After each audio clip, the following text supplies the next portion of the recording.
Во студиото со вас, Александар Спасовски. Добар ден, ви благодарам што сте со нас. Еврокомесарката за проширување Марта Кос денеска и утре ќе престојува во посета на земја. Таа ќе се сретне со премиерот Мицкоски, а ќе учествува и на лидерската средба ЕУ Западен Балкан, која во следните 2 дена ќе се одржува во Скопје, а на која ќе се разговара за планот за раст.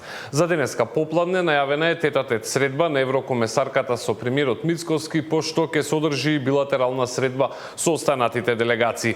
На лидерската средба најавено е присуство на лидерите од Западен Балкан, како и на министри, високи представници од Европската унија, регионални организации и меѓународни институции.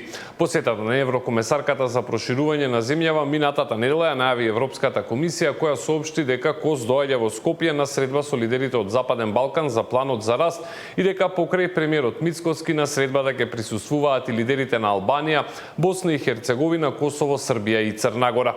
Поради одржувањето на лидерската средба овие 2 дена во Скопје ќе биде воведен посебен сообраќајен режим во поширокото централно градско подрачје.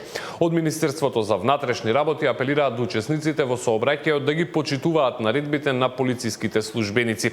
Средбата на премиерот Мицкоски со Кос е закажана за во 16 часот. Детали ќе имаме во следните вести. Македонија сака брзо да се движи кон полноправно членство во Европската унија, но не во услови кога тој процес се билатерализира, вели утрово министерот за европски прашања Орхан Муртезани, кој даваше отчет за првата година од својот мандат. Рече дека во моментов позицијата на Бугарија се претвора во европска позиција и доколку целиот тој процес на билатерализација продолжи, Македонија нема начин да се придвижи напред. Што се однесува до протоколите, до договорот за добрососедство со Бугарија, мислам дека клучниот проблем кај нас е унитаралната позиција на Бугарија, која што се претвара во заедничка позиција на Европската унија. А унитаралната интерпретација на сите тие документи на Бугарија е кроз призмата на билатерализација. Ние сметаме дека за сите тие документи, кои што дел се од преговарачката рамка, дел не се, со тргање на диоптријата на билатерализација, може да се најде начин ние да се движиме напред. Меѓутоа, ако се инсистира на сите тие документи да се гледа исклучиво од билатерална диоптрија, тогаш мислам дека ќе останеме блокирани понатаму. Председателката Гордана Селјановска-Давкова, министерката за финансии Гордана Димитриевска-Кочовска и заменик министерката за животна средина Ане Лашковска во Севилја учествуваат на 4-та меѓународна конференција за финансирање на развојот што се одржува под покровителство на Обединетите нации. Предвидено е Селјановска да има обраќање на пленарната сесија на конференцијата, како и средба со премиерот на Шпанија Педро Санчес. Председателката синоќа присуствуваше на официјалниот прием кој што за шефовите на делегации го приредија шпанскиот крал Фелипе VI и кралицата Летиција. Полуматурантите кои на првото пријавување во јуни не се запишаа во средно, денеска имаат втора шанса. Почна електронското пријавување во вториот уписен рок. Потребните документи до средните училишта ќе се доставуваат утре, а ранг листата е најавено дека ќе биде објавена во среда, точно напладне. Според податоците на Министерството за образование и наука, собрани од училиштата, за второто јунско пријавување има слободни над 16.000 места. Од нив нешто под 4.000 се во гимназиите, околу 12.000 во стручните училишта. Во првиот уписен рок се запишаа над 13.700 ученици од вкупно 16.600 пријавени. Како и во последните неколку години, поголем е интересот за стручното образование, каде се запишале близу 9.500 ученици, за разлика од нешто над 4.200 кои ги одбрале гимназиите. За учениците кои во јунскиот рок нема да се запишат во средно, следна можност е августовскиот рок во училиштата каде што ќе има слободни места. Електронското пријавување ќе биде на 21 август, а истиот ден ќе треба да се достави потребната документација во училиштата. Конечната ранг листа ќе биде објавена на 22 август.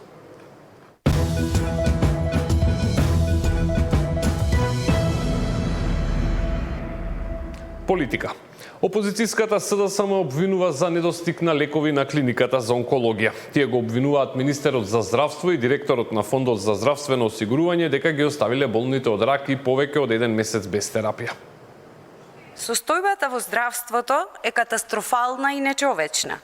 Владата на ВМРО ДПМН, Министерот за здравство и директорот на Фондот за здравство ги оставија пациентите со рак на бели дробови без терапија. Додека министрите заедно со уште по 5 до 10 луѓе од кабинетите патуваат на скапи службени патувања, пациентите со рак умираат во неизвестност без основна хемотерапија. На клиниката за онкологија нема лекови за пациентите со рак на бели дробови, ниту класична хемотерапија, ниту неопходна биолошка терапија, како што е лекот ерлотинип, кој е недостапен на клиниката од средината на мај. Скоро месец и половина пациентите се оставени без лек. Ова не е бирократски пропуст, ова е загрозување на човечки животи поради неспособност на актуелната власт и директорот на Фондот за здравство. Наследството во образованието што го оставија СДС и ДУИ беше катастрофално. Образованието беше во длабок минус, учениците без учебници, наставниот кадар и стручниот персонал без достоинствени примања, а образовната инфраструктура целосно запоставена, се вели во соопштението на ВМРО ДПМН од утрово.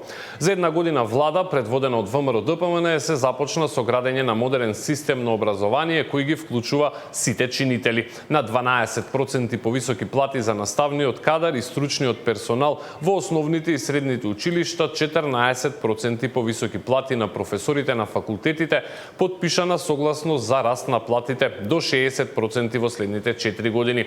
Најголем влог во образованието се досега обезбедени 38 милиарди денари за образованието, се вели во соопштението кое што утрово го испрати од ВМРО ДПМН.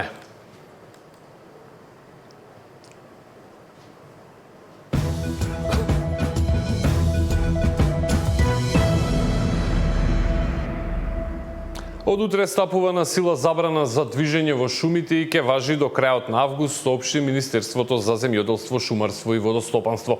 Оттаму предупредуваат дека лицата кои ќе бидат затекнати во шумите ќе бидат казнети со суми меѓу 1500 и 2000 евра. Од Министерството за земјоделство објаснуваат дека забраната е воведена за да се спречи појава на шумски пожари, кои се редовен проблем во летните месеци. Движењето во шумите ќе биде дозволено единствено со издадено писмено одобрување од македонски шуми или од националните паркови.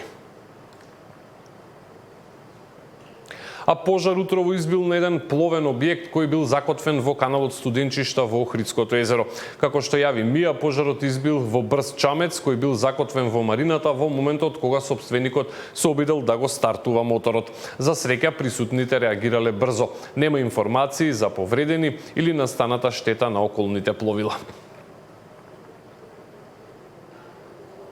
Изгубените и напуштени рибарски мрежи во Охридското езеро заедно со рибократците предизвикуваат сериозни штети на живиот свет. Надлежните велат дека се вложуваат напори за контрола на езерото, но дека истото мора да се прави и на албанската страна. Нашата охридска дописничка Нина Ритоновска е на оваа тема. Мрежите духови сериозна закана за живиот свет во Охридското езеро. Напуштените или изгубени рибарски мрежи продолжуваат да ловат водни организми долго по нивната намена, предизвикувајќи штета на кревкиот екосистем на езерото.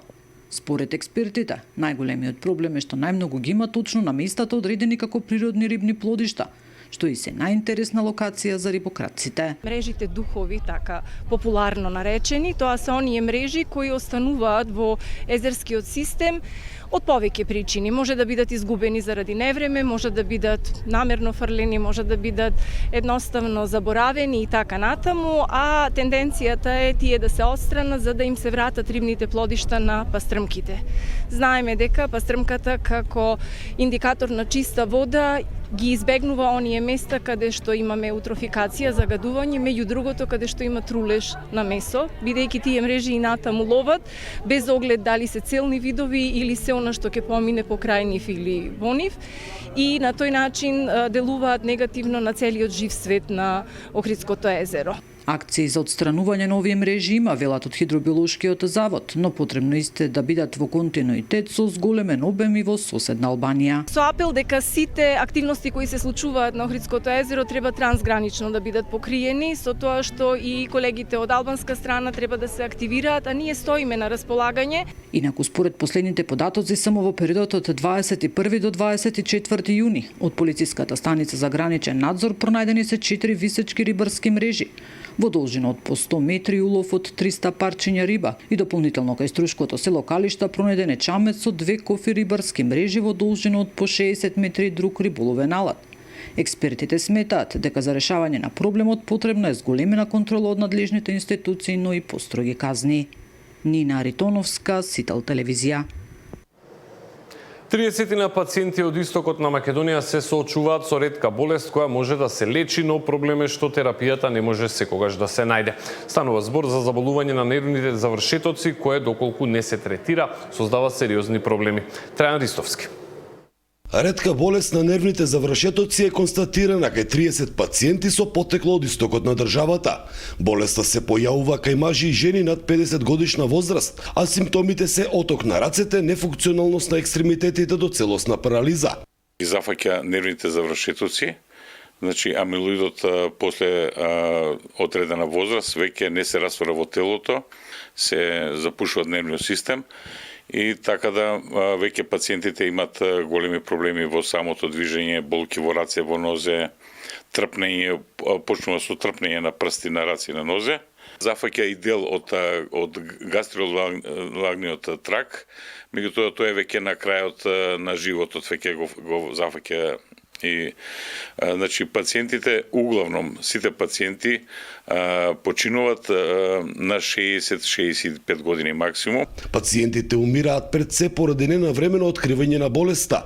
Се лекува со помош на таблети и инфузија, но проблем за пациентите од истокот е што мора да патуваат до Скопје за терапија, а терапијата ја нема постојано. Проблемот со инфузиската терапија која се прима на 21 ден, имаме 5 пациенти кои се Делчево и од Виница, и сега моментално баш деновиве терапијата не е пристигната, така да и одложена терапијата за оваа недела, па ќе видиме другата недела дали ќе пристигне. Сдруженијето за ретки болести постои од 2017 година. Болеста ја има и кај пациенти во Бугарија, каде е откриена порано во 2013 година, а ја има и во Шведска и Португалија. За Сител, Трајан Ристовски.